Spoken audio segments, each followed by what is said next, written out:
Hello, this is Will Faerber from Art to Ride, and today we're looking at a second submission by Leah of her horse Pip. Leah and Pip are both a little out of shape, she said. And 5 months ago when we saw the video, his walk was extremely slow, but it's still a little slow here, obviously, but it's better than it was, and everything here seems to be increasing a little better than when in the last video that I saw. Now, one thing we need to do is be sure that when we need to, like this horse right now looks to me like it could be encouraged to be a little more active forward. So that means you need to tap the horse with the whip. So if you're sort of swinging the whip towards the horse and nothing is happening, eventually we have to touch the horse with the whip because they soon, just like you can crack a whip over and over again. So pretty soon the horse will get over the cracking and it won't move from it at all. So once in a while we have to be able to place the whip accurately on the horse in order to ask it to move forward. Now, there's only three places that we ever touch the horse with the whip, and that is in the fleshy area of the buttocks, which is what we want to use most of the time, there above the hocks. And right on the side of the horse where your leg would go is a place to touch the horse, especially if we want to get the horse to move away. And the third place we would ever touch the horse for a horse that spins on us, and this is a much more advanced technique, is to be able to run the lash out and touch the horse in the shoulder a little bit that's trying to swing around on you. But the biggest thing that I encourage everyone to do is to take your whip. The skill of the whip is the most important skill that we have in terms of lunging a horse, because we have to be able to send the horse forward and touch it accurately. Just like if you got on a horse and had no legs at all, well, what do you think would happen? You'd never be able to get the horse to go anywhere. So same thing is true here. So you're flicking the whip a lot, but you're never really touching the horse with it, right? I see here. So that's the biggest part of your problem here, is that the horse has just kind of learned to ignore you just sort of swinging the whip at it, and so it's not responding strongly enough at that point. Though once again, this is a little better walk than we had before, but just needs to be picked up here in pace a little bit.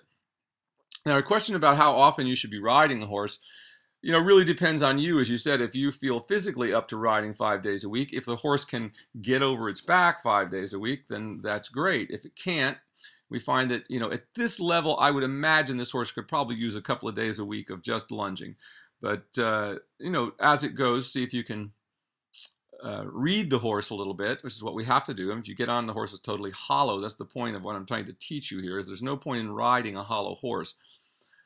So learning to get on the horse and feel the back of the horse. Now, of course, my cardinal rule is that if I can't get on a horse at the walk and immediately or within a few moments get it to stretch and relax in the walk so that I can work the walk correctly, there's really no point in doing it. And we need to come back to what came before it, and that would be, of course, the lunging work. So a little more of this lunging work with a little more activity. Just like there, he's just kind of ignoring you and falling behind the whip there. So you just need to be a little more strong in your aids there towards the horse, so he doesn't just ignore you and do what he feels like doing. Though, with this increase, the walk comes back, and that's all right. So the horse like this, he comes back to the walk. If the walk's a little better, that's what we're looking for. So the stretch is good here, but it's not active enough. So that's really good. That looks like sort of the typical, and why some people don't understand what we do, because they've seen Western people who do this kind of peanut rolling trot, where they don't really ask the horse to go forward. They kind of look like this, where the horse is kind of stumbling along behind, not really moving, but the neck is down. So once again, having the neck stretching just facilitates the horse working over its back, but we still have to ask for more activity going forward. So once again, just having the horse stretch its neck down, of course, it's going to be better than if you didn't, but what we have to do to add to this now is just a much bigger swing in the trot. And from what I'm seeing here, I think you can certainly get him to do that. And once again, if you have to touch him a little harder, I think that's where you're at here, is he's just not responding to you enough in terms of having enough respect for the whip, because every time you fling it at him, he doesn't do much.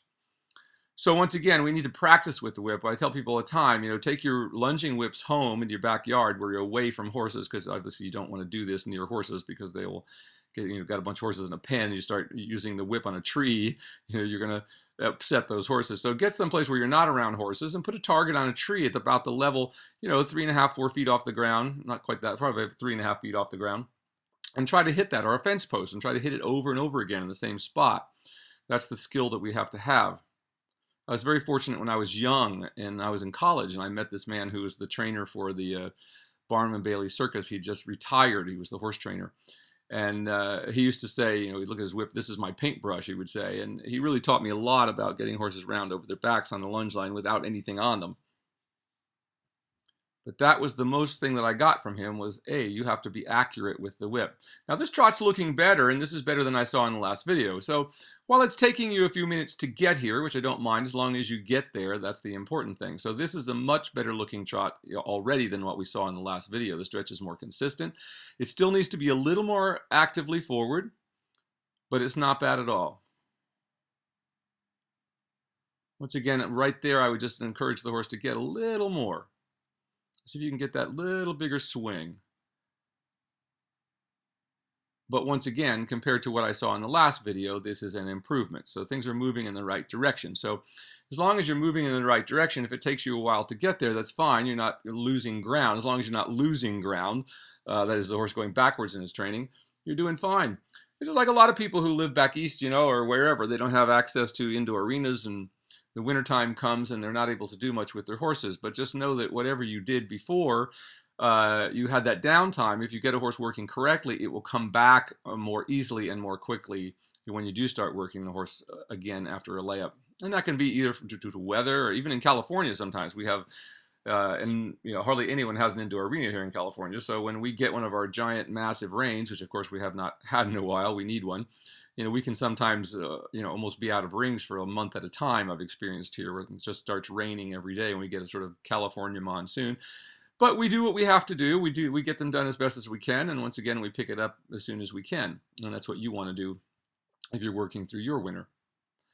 Once again, this walk is just a little too slow, and once again, you see how you're flinging. He doesn't respond to that whip at all when you do what you're doing there, but it's just sort of, you know, swinging it towards him. So at that point, you need to tap him with the whip, even if that makes him go into a trot or even a canter. It doesn't matter. He's got to have some respect for the whip before you're going to get him to move forward. So if asking him gets him to come back into a trot, that's fine. Just ask him back to the walk again after he does, and you'll find that his walk will be better, just like it did when you did ask him to trot and you came back to the walk. It was much better.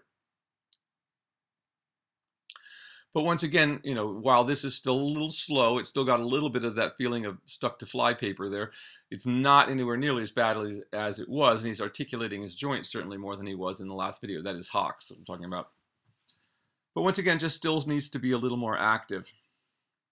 But you're very right, as you hear me talk about all the time, you'll never be a better rider than you are fit. So getting your own athleticism under control is as important as getting the horses, as I said. So, you know, if you need to lose a little weight, I highly recommend, I'm a raw foodist myself. I eat a product called Raw Meal from Garden of Life that I eat for 2 meals a day. And then I have whatever else I want. I don't eat any bread whatsoever. And I don't drink alcohol, so that keeps the weight off of me very easily. So the hardest thing for people to realize when they want to lose weight, you know, if you have, you know, a few beers a day, that's pretty much your whole, not that I'm saying that that's what you do, I'm just saying, you know, it's that caloric intake thing you can't get rid of, not exercising enough.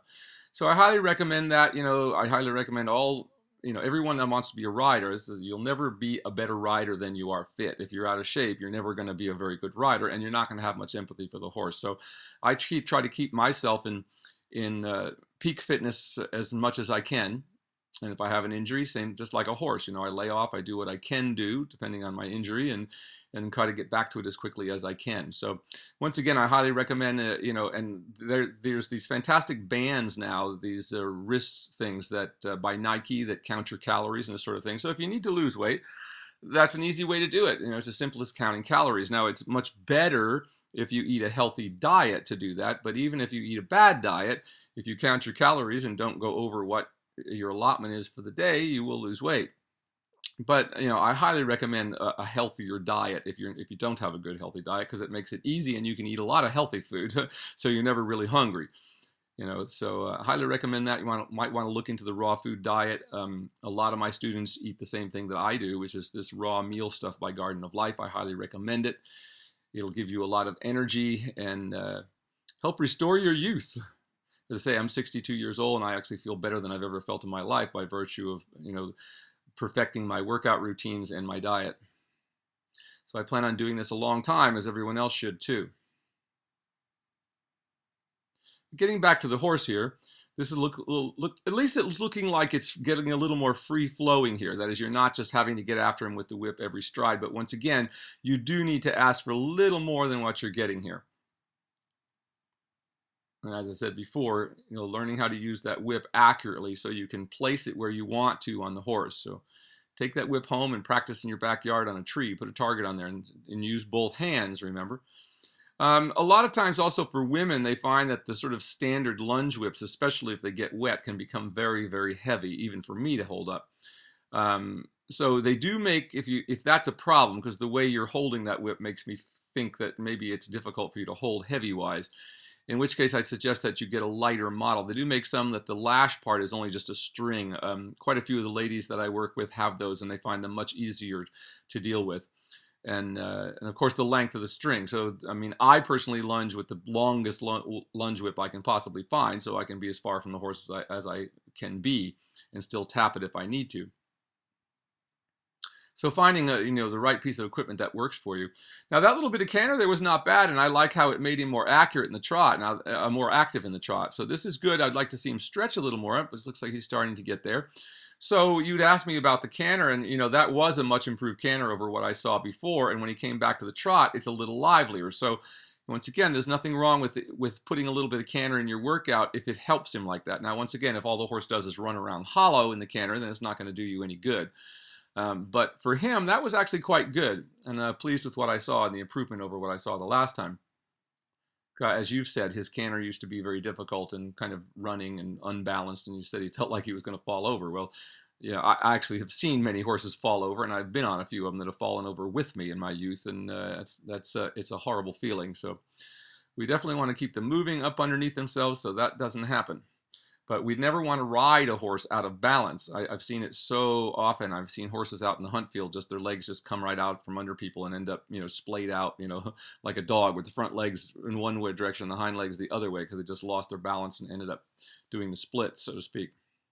So once again, the biggest thing to take away here from that lunging is you just need to get a little more active with the whip, ask the horse for a little bit more, and be able to put the whip more accurately on the horse. Now getting to this work in hand, I'd like to see you lower where your top hand is too high. So you'd like to bring that top hand, your right hand that is, down further along the side of the horse. Now everything else you're pretty good. You're keeping your body facing forward. That's pretty good. But we need the whip down a little lower so you can tap the horse where you need to. That's just right where the leg goes there and not too far back. Horse needs to step away from you here more in this. But he doesn't seem to be getting too excited by the work, so that's a good thing. And this is good practice for you as well, even if you don't, it takes some skill like everything else. This is not an easy thing to do. But the biggest thing I'm seeing here is you're not getting the horse to move away from you enough. So you need to bring that right hand down. Now, one thing you want to remember, if you will go back and watch my videos on how to do this, you should have both palms should be facing up when you're in both directions. So the whip hand, your palm is facing up. That'll be easier for you to get the whip down to where it belongs. So that wasn't, there was nothing going wrong with what you just did there. I don't think you really accomplished a whole lot. But, once again, everything is a learning situation. He didn't get upset, and now this way he moves away from you better. Now, we always find that there's one way that it works a little better than it does in the other. Of course, it's a good idea to start this out in the middle of the arena. You've gotten yourself kind of over on the edge there. So we want to get out where we have a clear space for the horse to work in. Unless we're particularly working the horse down the wall, like in a shoulder in, which we can do, but we don't want to do that till we can just get the horse moving away from us on a 20-meter circle, sort of in a more simple way. But you got a few steps of him moving over that time, and he's not getting upset by this work. But once again, it's just like the work on the lunge line, as you do have to tap him a little more. So once again, same thing in this direction. I'd like that left hand to come down, let the rein lengthen so your hand isn't so high up above the withers there. That will make it easier for you. A lot of things you are doing right. You have about the right contact in the right hand there, and you're facing the right direction, so that's really good. And once again, taking your time. So once again, the big issue here is to get that left hand down so the whip can be down along your side. But you did get him to step away a little bit, and once again, that was good enough that I wouldn't tell you not to do it. You're doing enough job here, and this will also help your riding. Working in hand really makes us focus on what our hands are doing. And if we are holding heavily with our hands and try to do this, the horse will just break away from you. That's why, just like when we try to do the piaffe, if your horse has been held against the hand and you try to work it in hand from the ground, it's going to probably bolt away from you. So once again, it's important that our foundation be right for all of these things that we do and how we approach the contact with the bit. Because the horse, if you are constantly pulling on the horse's mouth or holding a backwards tension, you are punishing the horse. I mean, it just amazes me how people just don't seem to get this idea that you just can't ride with the brakes on and have it be very successful. We want to ultimately be able to maintain contact, but it's a contact that's just the weight of the rein with a positive sense of movement into the contact,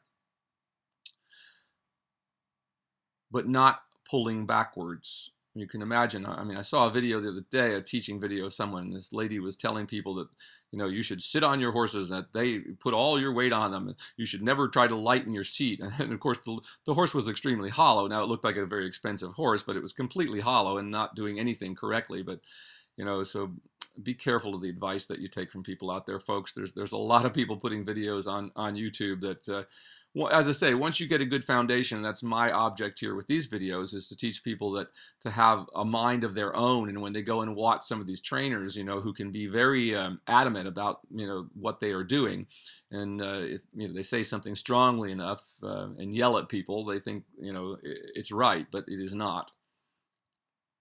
In fact, the kind of instructors who yell usually yell because they actually don't know what they're doing. So they're taking their own frustrations out on the student who can't do what they're asking them to do because they don't know how to go about getting the student to do that. So once again, when you hear trainers yelling and screaming at people, run in the other direction and certainly don't sign up for the lesson with them. I tell people all the time, I would never sign up for a lesson with anybody until I'd seen them work horses. So anybody that you're thinking of working with, and you'll find that there are many, many people out there that say that they're classical trainers, and then you go and watch them and you find, they're classical trainers in word only. Everybody today talks about horses being round, but I find that very few people seem to actually understand what that means. Today it seems to mean the neck bent over. Getting back to your walk work here, this is pretty good, and it's certainly an improvement over what I saw in the last video. The step is a little more active, the hind legs don't look so stuck in mud, and the horse is actually tracking underneath itself better, so that's good. And you are on the correct rising diagonal there. You'd asked me about that, so that's the correct diagonal on there. And that's just looking good, and the horse starts to stretch in. Once again, just like the lunge line, I'd like to see you ask for just a little more activity in this trot, especially once the horse does stretch down. We need to swing just a little bit more. But this is not bad, and it certainly is working in the right direction. So if you keep up this work, even if it takes you a while, you're headed in the right direction. You're not going backwards, you're going forward. So once again, it doesn't matter how long it takes you to get to Rome. It's just that you want to get to Rome eventually. And if you keep doing the right things, you will. So once again, this trot looks quite good compared to the last one that I saw. It's more active. He's deeper underneath his body. Just needs to be a little more active yet. So just think about that as you get it. But, once again, as long as everything is improving, even if it's only improving slowly, it's improving, and you'll get there in time. Don't be in a hurry. The other thing about the video that I was just talking about, this woman telling people that they should always sit as heavy as they can on the back of the horse. She was saying that this horse was Grand Prix. It had only been in training for 3 years, and she's already showing it Grand Prix. So while it was $1 million horse probably that she was riding, and it looked quite beautiful, it was not collected by any stretch of the imagination. It was just a beautiful horse moving flat with a lot of knee action. In other words, kind of like a saddlebred. So that's not what dressage is all about. Dressage is about developing the horse. So you can just imagine if you took that woman's advice and did that with this horse, what you'd end up with was absolutely nothing. So it's very easy for people with these very expensive horses to sit up there and pontificate about what other people ought to be doing. But the reality is their own horses are going down the tubes, and we're seeing all these horses getting injected at 5 and 6 years old, which is just crazy. Once again, this is quite a nice trot. In fact, it's a nicer trot than, as I was saying, than I saw in this video I watched the other day on one of these dressage training online sites, where you pay for this privilege. But at least this horse is going over its back a little bit, and that one wasn't at all. So there you go. So this is quite good. And once you get to that place, I would like to see you just lower your hands a little bit, but this is not bad at all. You know, what you're doing, you're not grabbing hold of the mouth of the horse. And I like how you're not trying to force the upwards or downwards transitions. You're just getting the horse into the gait, which is what you want to do.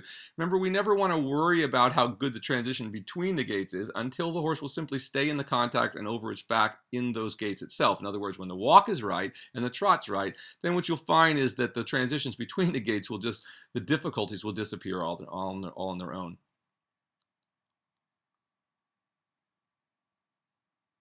Now that was an attempt to canter, and I think you kind of decided against that one that time. But I would have gone ahead. I think this horse is capable of cantering with you a little bit. So there was a case that you should have gone ahead and asked again right away for the horse to canter, at least get a few steps.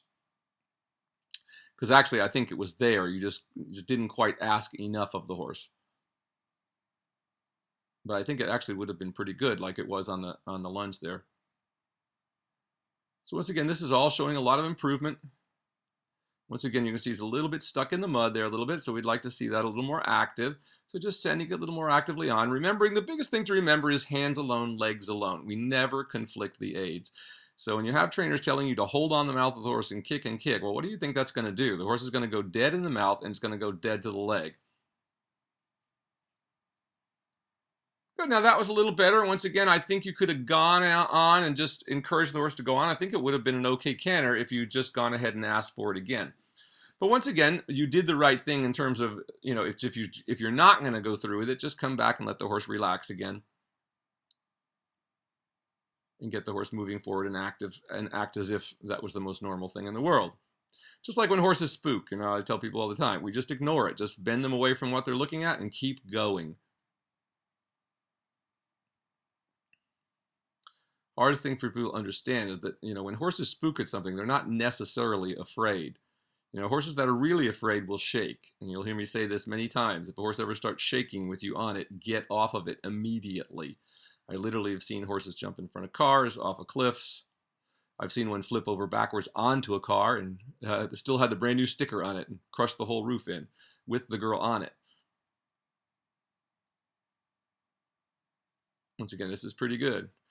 Once again, why it's so dangerous, you know, all of this accident that I was just telling about. I was at a horse show, and these young girls were letting their horses graze where there's a little bit of grass with standing martingales, and they weren't paying attention to what they were doing. And the horse hooked the standing martingale through its jaw and then put its head up and panicked and flipped over backwards on top of a brand new car with the girl on it and totaled the car, amazingly enough. So once again, that's the danger of having any of those kind of fixed things on the horse. Now this trot's looking really good. This is the best I've seen the horse look right here. It still could just be a little more active, but that's really quite good. And a big improvement of what I saw the last time. So the big thing I take away I would have said there about that canter is I would have gone ahead and tried a little harder for that. So next time you do, I'd like to see that in your next video. And even if the canter's not real great, but you know, once again, it's much improved over what it was. Now this trot's really getting to a good place here. You know, you're really getting there. So once again, if you're making these kind of strides forward every day, it won't be long before you'll be able to get it. But once again, if you feel uncomfortable in the canter at all, then don't try it. As the horse gets better and more balanced, and as you see the canter improve on the lunge line, once again, as I say to people, I lunge horses till they look like something I'd like to ride. Then I get up and ride, rather than try to fight them through everything. You know, a lot of people don't understand lunging, and a lot of veterinarians these days tell people that lunging is bad for horses. Well, you know, anything done badly is bad for horses. And the kind of lunging that we see people doing, unfortunately, most of the time these days, especially at the big horse shows, is just being done to wear the horses out. And unfortunately, when you do that, it takes longer and longer and longer every time you do it, because the horse gets fitter and fitter and fitter. So once again, since they're a little stricter on drugging horses these days, people have taken to all kinds of methods, including I've heard of people bleeding horses, you know, to calm them down, things like this, taking a quart of blood out of them, which is, you know, the craziest thing I can possibly imagine, all just to win a ribbon. It's amazing to me what people will do, you know, to win a ribbon, that outside of just training their horses correctly and trying to do the best they can. And one of the things that I'm really loving about the site and all of you folks that are sending tapes in is I really feel like we're beginning to get some camaraderie amongst the riders, and that's what we'd really like to see. And when riders are working for the same thing, that is, they're working for the horse instead of against the horse, or they're only working for ribbons, you don't have so much ego involved in it as we see in the dressage world today, where it's all just become so competitive.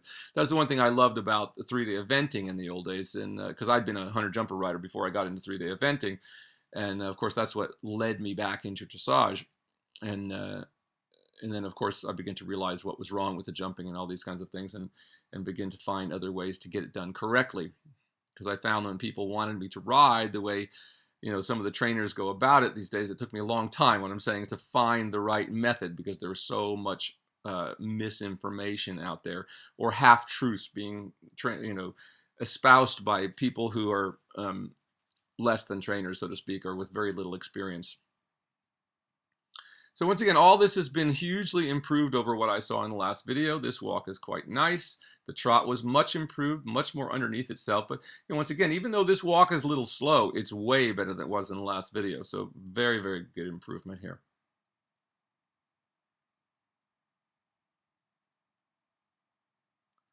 But as I was saying earlier about the canter, and if you're uncomfortable in the canter, then you certainly don't want to be trying to canter a green horse, especially till it gets much, much improved. But it looked to me like you were capable of doing that. You just didn't want to, didn't go on and ask for enough, which is what was one of your questions in your email to me. So yes, I think you could have worked a little harder to get that canter. Now, once again, I wouldn't do it very often at this level, maybe once a week or so. You can certainly try the canter on the lunge line every day a little bit. It seemed to help him a little bit, and the canter is certainly improving. So.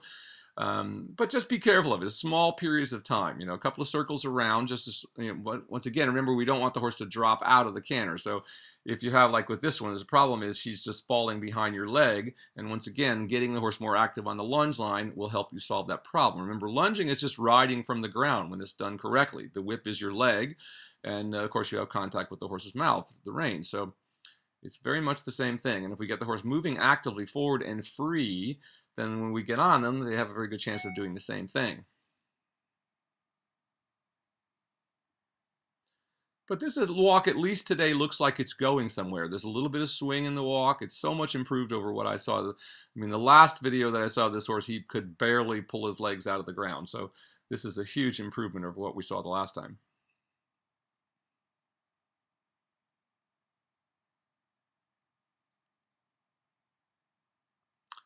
This horse certainly seems like a good character, and certainly accepting the work very well, which of course we find with most horses. When we start working them correctly, we find a lot of their attitude problems just disappear all on their own. So I tell the people all the time, especially starting young horses, lunging is the #1 thing you want to do. Before you start trying to teach a horse how to lead, teach it to lunge. And the lunging teaches the horse to lead, because it teaches the horse to stay at your shoulder, which is how we want to lead a horse safely.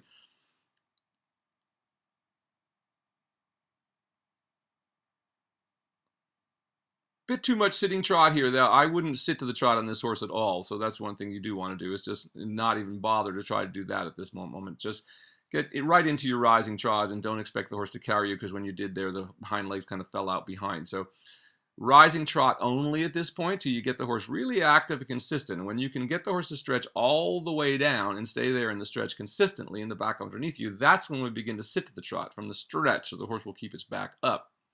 Because we can see with this horse, once again, if you look behind the saddle there, the back is still a little bit dropped, though it's improved over the last time I saw the horse. Once again, you can see how this horse, get an eye for horses that develop. You can see how this horse looks. There's the hindquarters, and there's kind of a dip at the back and the shoulders, and the horse looks to be built a little downhill. Once again, that's because it's never gone through the correct period of time. It takes about 2 years for a horse to develop correctly. That is, for the withers to pull up through the shoulders. And you'll find this horse in a couple of years from now will look very different than it looks now. It will look like a bigger horse. It will have more presence, so to speak, and his forehand will actually elevate to the degree that it can, obviously, and that's relative to its conformation. But every horse in the world, going from hollow to getting over its back to that correct amount of development time, which is about 2 years. It takes about 2 years to complete that process, which, if you're starting babies, I mean, that's what you expect it to take. Get a baby under control is a couple of years, at least that's how it should be thought of. Of course, unfortunately, we live in the land of the 30-day wonders, or 90 days. I'll send my trainer to 3 months, horse to a trainer for 3 months, and it should come back perfect. Well, that rarely happens. Once again, good rising trot here. Not quite as active as it was before in the stretch. So same thing here. We would want to send the horse on a little more actively than you're doing. But I love how your contact is staying very light. You're never pulling on the horse's mouth. You're just softening a little bit. So that's all really good. So once again, remember, the correct riding also develops you, because you can't hang on to the horse's mouth. So many riders we see today, and I tell people, look, the next time you're at a dressage show, watch the people and try to imagine if you cut the reins on them, what would happen? The ones you see, just holding against the mouth of the horse, even if they're sitting up straight and they're holding themselves straight in the saddle, you can see that tension in the horse. And of course, the upper level horses, we usually see the curb rein is straight back on them. That's also a good sign that the training hasn't been correct. The curb rein should never be fully engaged consistently. The curb rein should be only there for add a little finesse when you need it, for a problem, or some little moment that you're working on of lightness, but you never want to keep a backwards pressure. So go on YouTube, everybody, and watch all the horses at the last Olympic Games to see how many of them the curb rein was pulled straight back throughout the entire test. That means the person is hanging on the horse's mouth through everything that they're doing. Now, in this particular case, you are in the wrong diagonal right here. So begin to recognize that you would want to change to the opposite diagonal here. You're rising to the inside, and we generally want to rise to the outside diagonal all the time. So get an eye for that. Once again, it should just look like the shoulder is moving forward as you're moving up and forward. The shoulder on that same side should be looking like it's moving up and forward. And of course, eventually you can learn to feel that. But you're still on the wrong diagonal there. So we'd like to improve, even though the trot is improving. The biggest thing would be that you're consistent in how you rise the diagonal. And even if you rise out cross country, you should get in the habit of changing, even if you're going in a straight line, changing the diagonal, because whichever one you're on the most is the one that's getting the most pressure. So this was a really good improvement. This is Will Faerber from Art to Ride. Look forward to seeing your next one. Great job this time. Much improved.